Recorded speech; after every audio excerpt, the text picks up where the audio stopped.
For decades, massive efforts have gone into evangelism. Huge campaigns, big events. But when the organizers themselves look at the results, they've been shockingly low. So what's the missing element? Today, we're going to explore a really powerful analysis that asks why so many new converts are failing to become truly committed Christians. Okay, so here's how we're going to break this down. First, we'll look at the surprising data that reveals a real crisis of conversion. Then, we'll define the core problem it points to. After that, we'll see how all this is affecting the younger generation.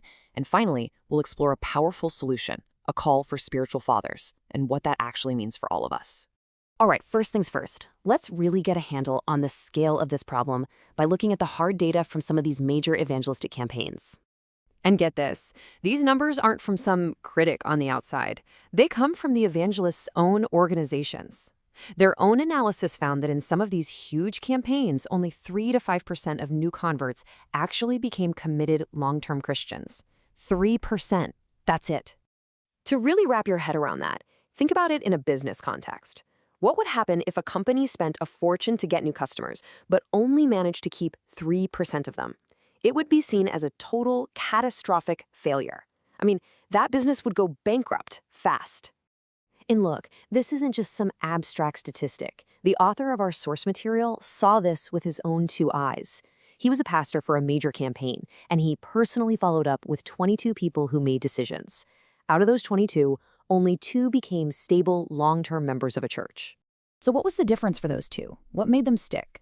It wasn't about being in a big, flashy congregation. He admits his was pretty small. After looking at everything, he concluded the one decisive factor was personal guidance and real relational mentorship, something he calls spiritual fatherhood. Okay, so this whole experience leads to a much deeper diagnosis. The source argues that the problem isn't just a failure of follow-up. It's actually a fundamental misunderstanding of what the goal of conversion is in the first place. The author actually coins a term for this, churchianity.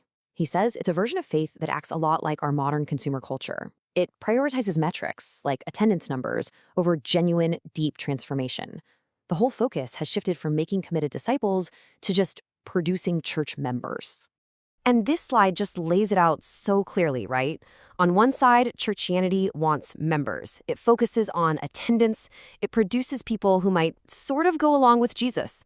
But on the other side, biblical Christianity demands discipleship and real commitment. It's all about producing followers who truly come after Jesus, no matter the cost. Wow. Listen to this metaphor a religious commentator used to describe the problem. When new converts, these little live chicks, are brought into a church that lacks spiritual vitality and genuine mentorship, a dead hen, is it any surprise they don't survive or grow? It's such a powerful and kind of tragic image.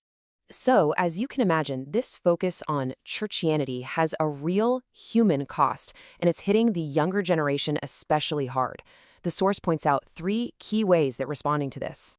First up, they're disillusioned. And can you blame them? They look at the state of the world, the environment, social issues, and they feel like previous generations have totally failed them, just leaving behind a huge mess of problems with no real solutions. And the author says, you know what? In a lot of ways, they're right. And that disillusionment means they are desperately searching for something real, for pure gold. So if you offer them something that just looks good on the surface, you better believe they're going to test it. They'll scratch beneath that shiny exterior to see if it's the real deal or just cheap gold plating. And third, they're radical. They're not impressed by tradition just for tradition's sake or by easy, superficial answers. They see a tree producing rotten fruit, and their response is simple and direct. Cut it down.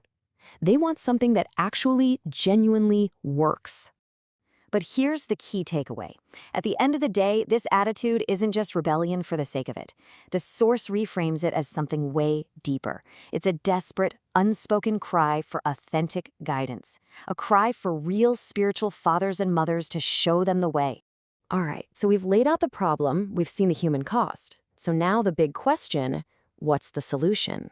Well, the source pivots to what it sees as the only truly effective way forward. And the answer, according to our source, is incredibly simple and direct. To solve this crisis of conversion, to answer that deep cry of the younger generation, the church has to restore this idea of personal, committed mentorship, this spiritual fatherhood. Now, I know what you might be thinking, because I thought it too. Hearing all this, it raises a pretty intimidating question, right? Who on earth is actually qualified for a calling that important? It's easy to feel like, well, that's definitely not me. So, how do we get past that feeling of not being good enough? Let's dive into the final part of this argument because it tackles that huge obstacle head on. The author knows exactly what's going through our heads. He can almost hear us saying, whoa, hold on. The standards you're talking about are sky high. I'm no spiritual giant. There's no way I could ever be like Abraham or Paul. But here's the twist. The source flips this whole idea on its head. It reminds us that these figures are held up as examples of faith, not perfection. Abraham had moments of such fear that he lied to save his own skin. Paul himself wrote about being so crushed that he literally despaired of life itself. These guys were far from perfect. And this is the real game changer. Their weakness wasn't a problem to be overcome. It was the entire point. They only truly became spiritual fathers when they hit the absolute end of their own strength and had no choice but to rely completely on a grace and power that was way beyond themselves. So what does that mean for you and me? Well, it boils down to something incredibly simple. The call isn't to be perfect. It's not to be a brilliant scholar or have all the answers. The call is simply to make yourself available. To just say, okay, I'm here and I'm willing. And that's really the final empowering idea here. Once you grasp this, who you are in your own strength is no longer the main question. The real question is, what could you be made into? Your only requirement is to be available. God will do the rest. So, what's stopping you?